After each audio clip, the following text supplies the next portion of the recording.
Hello दोस्तों, आप देख रहे हैं डीएलवी न्यूज़। हम बात करेंगे देश दुनिया की तमाम 25 काम की और महत्वपूर्ण बड़ी खबरों के बारे में। तो आप इस वीडियो को अंत तक जरूर देखें। कमेंट में ये भी बताएं ये वीडियो आप किस शहर राज्य से देख रहे हैं, और अभी तक आपने चैनल को सब्सक्राइब नहीं किया तो कर दीजिए और बेल आइकन को भी प्रेस कर लें ताकि सही समय पर सही खबरें आपके पास सबसे पहले पहुँचें। तो चलिए नजर डालते हैं आज की तमाम बड़ी खबरों पर। देखिए, पहली सबसे बड़ी खबर मुख्यमंत्री महिला रोजगार योजना और जीविका योजना से और रही, और वह कुटनी प्रखंड की हजारों ग्रामीण महिला आत्मनिर्भर बन चुकी है। प्रारंभिक सहायता राशि 10,000 रुपए से उन्होंने छोटे व्यवसाय शुरू किए और रही में 44,000 से अधिक और कुटनी में 90,000 महिलाओं को सहायता मिली। इससे गाँव में आर्थिक गतिविधियाँ बढ़ी और परिवारों को रोजगार मिला, जिससे पलायन में कमी नहीं आई। वहीं अगली बड़ी खबर देखिए, इंदौर में जहरीले पानी से हुई मौतों के बाद आम आदमी पार्टी ने दिल्ली वासियों को पीने के पानी को लेकर सतर्क रहने की चेतावनी दी। आम आदमी पार्टी ने भाजपा सरकार पर लापरवाही का आरोप लगाया और कहा कि इंदौर की घटना एक बड़ी चेतावनी है। पार्टी के राष्ट्रीय मीडिया प्रभारी अनुराग डांडा ने कहा कि मध्य प्रदेश में भाजपा की सरकार होने के बावजूद ऐसी त्रासदी देखने को मिली जो दिल्ली सहित अन्य बड़े शहरों में भी हो सकती है। चलिए आगे बढ़ते हैं अपन खबरों में। देखिए, चीन ने कराया भारत पाक के बीच सीज फायर। ट्रंप के बाद ड्रैगन को खुश करने में जुटा पाकिस्तान। पाकिस्तान ने दावा किया है कि ऑपरेशन सिंदूर के दौरान भारत पाक तनाव कम करने में चीन ने मध्यस्थता दिखाई थी। विदेश मंत्रालय की प्रवक्ता ताहिर अंद्राबी ने बताया कि चीनी नेतृत्व लगातार दोनों देशों के संपर्क में था। इससे पहले पाकिस्तान ने अमेरिकी राष्ट्रपति ट्रंप की मध्यस्थता स्वीकार की।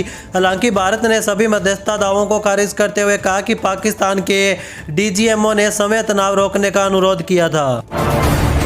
वहीं दोस्तों देखिए, उत्तर प्रदेश विद्युत नियामक आयोग की नई कॉस्ट डेटा बुक लागू होने से पिलखुआ डिवीजन के 1 लाख से अधिक उपभोक्ताओं को बड़ी राहत मिली। अब बिजली कनेक्शन सस्ते, आसान और पारदर्शी हो चुके हैं। 150 किलोवाट तक के नए कनेक्शन के लिए एस्टीमेट और अतिरिक्त चार्ज समाप्त कर दिए गए हैं। उपभोक्ताओं को सिर्फ एक मुश्त रकम देनी होगी। प्रीपेड मीटर की दरें भी कम कर दी गई हैं और अतिरिक्त वसूली की रकम वापस की जाएगी।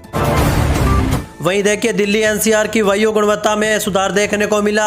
शुक्रवार को दिल्ली का AQI 380 से घटकर 336 हो गया। इस सुधार के चलते उप समिति ने ग्रेड 3 की सभी पाबंदियां तत्काल प्रभाव से हटा ली।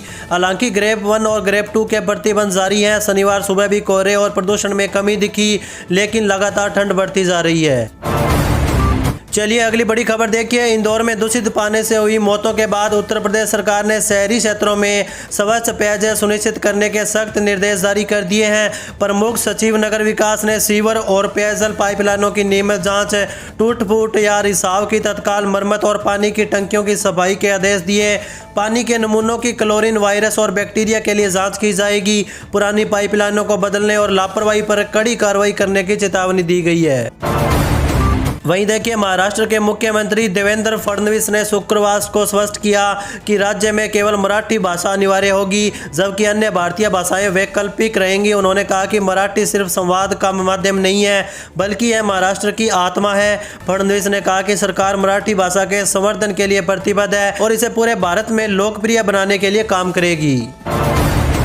चलिए आगे बढ़ते हैं अपन खबरों में। देखिए, बलूच नेता मीर यार बलूच ने दावा किया कि चीन अगले कुछ महीनों में पाकिस्तान के बलूचिस्तान क्षेत्र में अपनी सेना तैनात कर सकता है और यह भारत के लिए खतरा होगा। उन्होंने इस बात को लेकर आगाह किया कि चीन पाकिस्तान के बढ़ते गठबंधन से गंभीर खतरा उत्पन्न हो सकता है। वहीं देखिए, भारत के मुख्य न्यायाधीश न्यायमूर्ति सूर्यकांत पटना के 2 दिवसीय दौरे पर हैं। वे पटना उच्च न्यायालय परिसर में 302 करोड़ रुपए की विभिन्न न्यायिक परियोजनाओं का शिलान्यास करेंगे, जिसमें ADR भवन, प्रशासनिक ब्लॉक और बहुमंजिला कार पार्किंग शामिल होगा। गया जिले में गेस्ट हाउस का उद्घाटन भी करेंगे। इसके अतिरिक्त पुनपुन के पोटीज गाँव में बिहार न्यायिक अकादमी के नए कैंपस का भूमि पूजन भी किया जाएगा। वहीं अगली बड़ी खबर देखिए, बांग्लादेशी खिलाड़ी को टीम में शामिल करने को लेकर कोलकाता यानी कि KKR के मालिक अभिनेता शाहरुख खान विवादों में गिर चुके हैं और उन पर मुस्तफिजुर रहमान को हटाने का दबाव बढ़ चुका है। आध्यात्मिक गुरु राम भद्राचार्य और नंदन के विरोध के बाद भाजपा और शिवसेना नेताओं ने कहा कि वे रहमान को इंडियन प्रीमियर लीग में नहीं खेलने देंगे। चलिए अगली खबर देखिए। मुख्यमंत्री योगी आदित्यनाथ ने राजस्व अधिकारियों को मेरिट के आधार पर राजस्व मामलों के त्वरित निस्तारण करने के निर्देश दिए। उन्होंने पैमाइश, नामांतरण और आबादी दर्ज करने में देरी न करने को भी कहा। सभी जिलों में रोवर आधारित पैमाइश प्रणाली लागू करने और राजस्व परिषद को कॉल सेंटर जैसी प्रणाली विकसित करने का आदेश दिया। साथ ही भू अभिलेखों के डिजिटलीकरण और अम्बेडकर मूर्तियों की सुरक्षा पर भी जोर दिया। वहीं देखिए दोस्तों, रेलवे ने 1 जनवरी से नई समय सारणी लागू की, जिससे शाहजहांपुर स्टेशन पर 58 ट्रेनों के आगमन प्रस्थान समय में बदलाव हुआ। इनमें वंदे भारत और राजधानी एक्सप्रेस भी शामिल है। अचानक हुए इस बदलाव से यात्रियों को काफ़ी परेशानी का सामना करना पड़ा, क्योंकि कई लोग पुराने समय पर पहुंचे और ट्रेन छूट गई। रेलवे ने यात्रियों से यात्रा से पहले नई समय सारणी जाँचने की अपील की। चलिए आगे बढ़ते हैं अपन खबरों में। देखिए, हिमाचल प्रदेश की महिलाओं को आर्थिक रूप से सशक्त करने के लिए एक नई पहल जारी की जा रही है। HPMC 44,000 स्वयं सहायता समूह के उत्पादों को दिल्ली, गुजरात और मेट्रो स्टेशनों के माध्यम से राष्ट्रीय बाजारों में बेचेगा। शिमला में 2 करोड़ रुपए की लागत से हिमाचल हाट भी बनेगा। इससे 3.5 लाख महिलाओं को लाभ होगा, उनकी आय भी बढ़ेगी और हिमाचल हस्तशिल्प का विस्तार होगा। वहीं देखिए दोस्तों, भारतीय रेल ने यात्रियों को राहत देने के लिए 14 जनवरी से रेल वन ऐप के माध्यम से अनारक्षित टिकटों की डिजिटल बुकिंग पर 3% छूट की घोषणा की। यह सुविधा 14 जुलाई तक लागू रहेगी। इज्जतनगर मंडल द्वारा जारी इस पहल से डिजिटल भुगतान पर छूट मिलेगी, जबकि आर वॉलेट से भुगतान पर 3% का कैशबैक भी मिलेगा। इससे यात्रियों को लंबी कतारों से मुक्ति मिलेगी और समय की बचत भी होगी।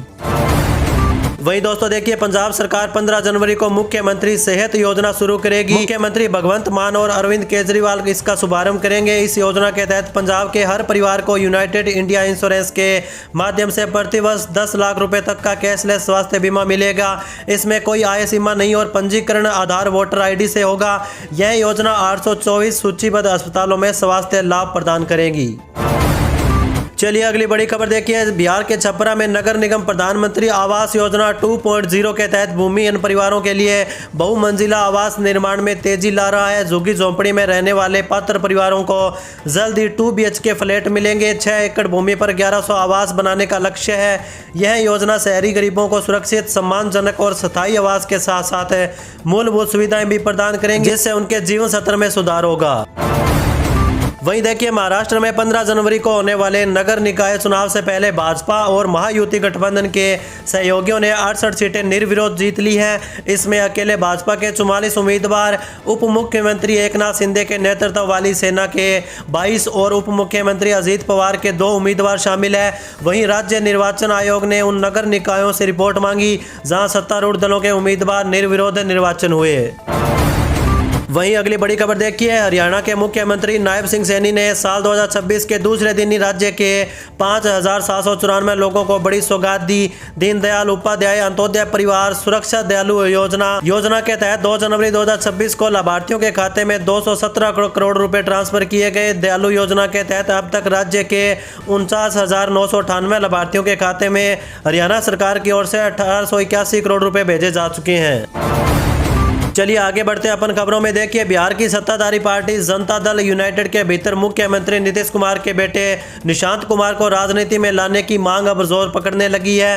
हाल ही में मुकुंद सेना की ओर से तय की गई भूख हड़ताल के बाद अब पार्टी के वरिष्ठ नेताओं और विधायकों ने भी खुले तौर पर निशांत के नेतृत्व की वकालत शुरू कर दी है। वहीं अगली बड़ी खबर देखिए। बिहार में सरकारी विद्यालयों को हाईटेक बनाने की पहल तेज हो चुकी है। वित्तीय वर्ष 2025-26 में 5,277 उच्च माध्यमिक विद्यालयों में ICT लैब स्थापित होंगे, जबकि 6,113 विद्यालयों में स्मार्ट क्लास फरवरी तक पूरे हो सकेंगे। माध्यमिक विद्यालयों में विज्ञान की पढ़ाई को बढ़ावा देने के लिए इंटीग्रेटेड साइंस लैब भी बनाएंगे। शिक्षा विभाग ने समय कार्य पूरा करने के निर्देश दिए, जिससे नए सत्र से पढ़ाई शुरू हो सके।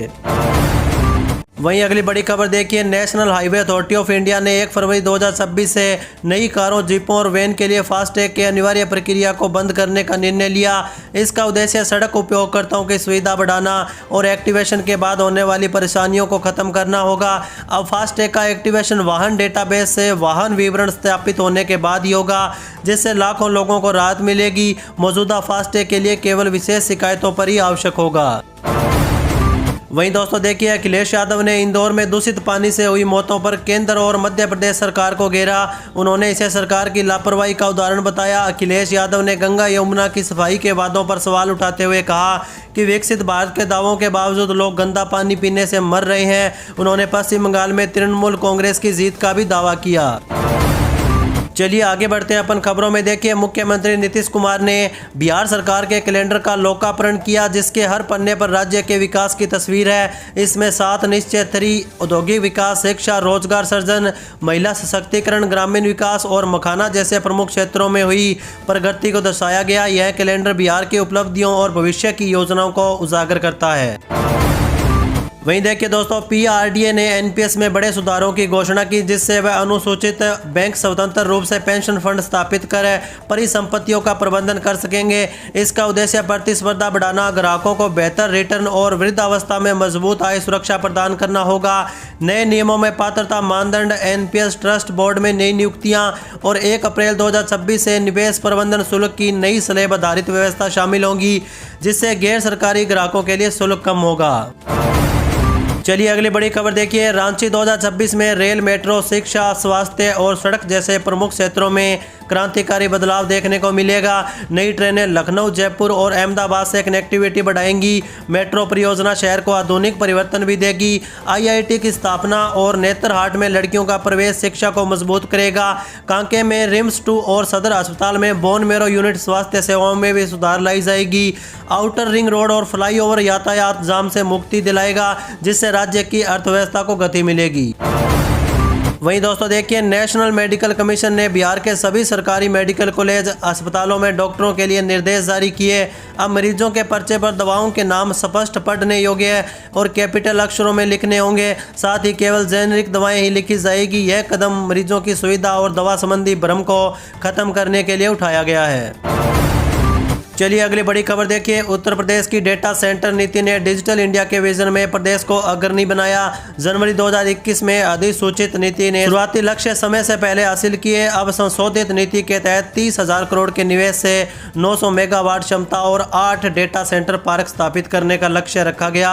अब तक 21,343 करोड़ के निवेश को स्वीकृति मिल चुकी है और 7 परियोजनाएं जिसमें संचालित है। ग्लोबल इन्वेस्टर समिट में 1 करोड़ 36 लाख के MU हुए।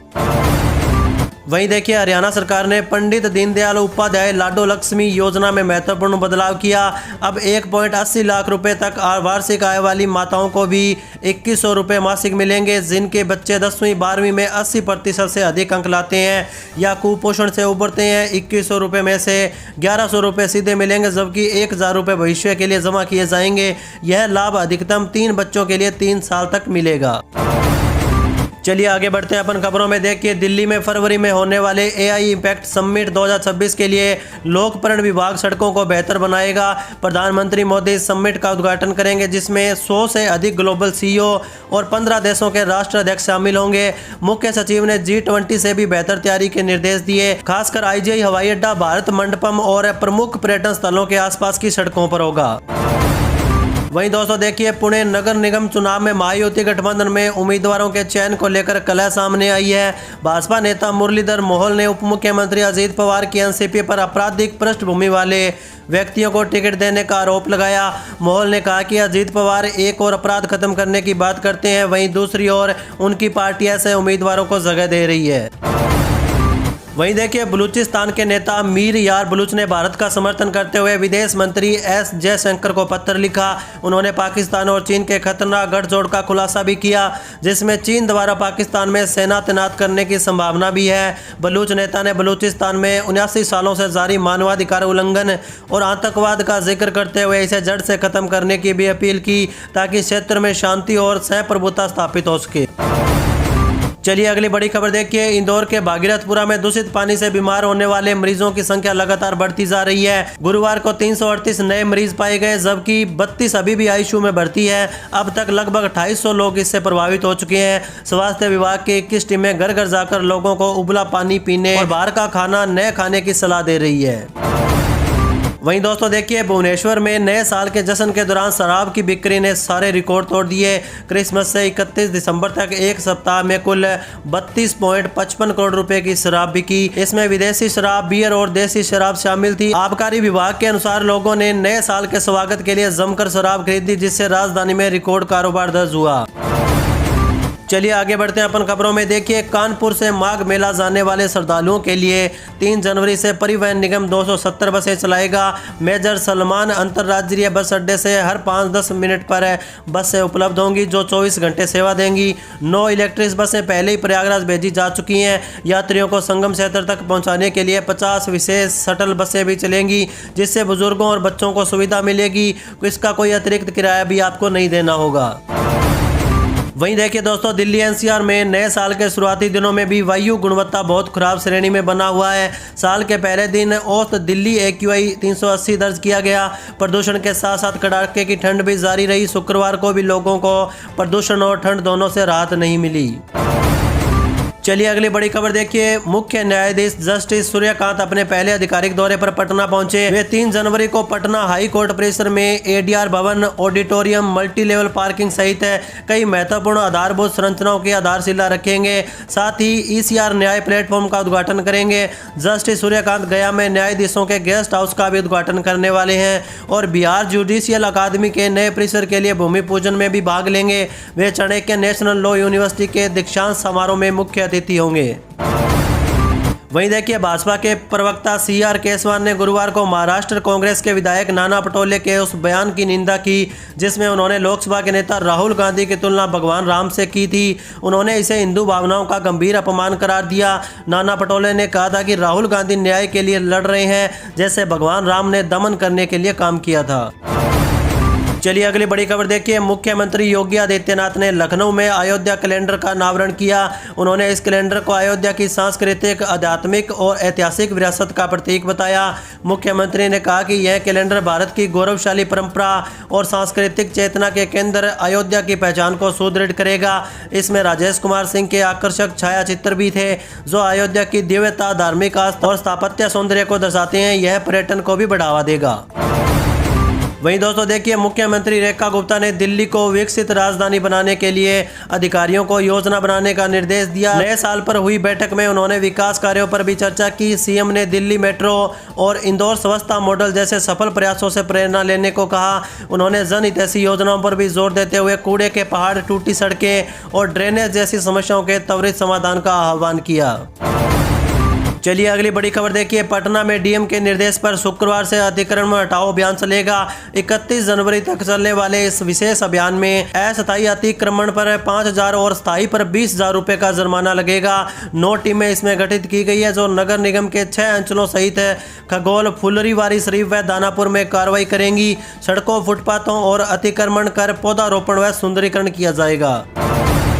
वहीं देखिए, रेल मंत्री अश्विनी वैष्णव ने घोषणा की है कि भारत में बुलेट ट्रेन 15 अगस्त 2027 से दौड़ने लगेगी। पहले चरण में यह सूरत से वापी के बीच 100 किलोमीटर चलेगी। वहीं अहमदाबाद मुंबई कॉरिडोर का 55% काम पूरा हो चुका है, जिससे 508 किमी की दूरी 2 घंटे 17 मिनट में तय होगी। यह परियोजना जापान के सहयोग से बनाई जा रही है। इसके साथ ही पहली वंदे भारत स्लीपर ट्रेन गुवाहाटी कोलकाता के बीच 18-19 जनवरी से चलेगी। चलिए अगली बड़ी खबर देखिए। रक्षा मंत्री राजनाथ सिंह ने DRDO के 68वें स्थापना दिवस पर ऑपरेशन सिंदूर में उसके विकसित हथियारों की निर्णायक भूमिका की सराहना की। उन्होंने कहा कि DRDO ने भारत की स्वदेशी क्षमताओं को मजबूत किया। राजनाथ सिंह ने मिशन सुदर्शन चक्र में भी DRDO की अहम भूमिका पर भी जोर दिया, जिसका लक्ष्य महत्वपूर्ण प्रतिष्ठानों के लिए पूर्ण हवाई सुरक्षा सुनिश्चित करना होगा। उन्होंने वैज्ञानिकों के प्रयासों की भी प्रशंसा की।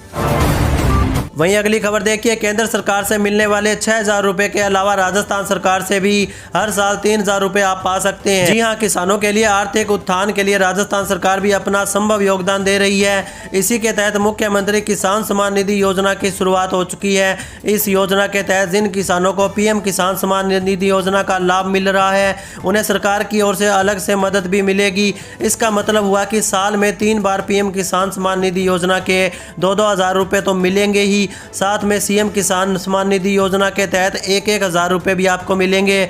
मतलब राजस्थान के किसानों को हर साल 9,000 रुपये मिलेंगे। यही नहीं, राजस्थान सरकार से मिलने वाली 3,000 रुपये को बढ़ाकर 6,000 रुपये की तैयारी भी चल रही है।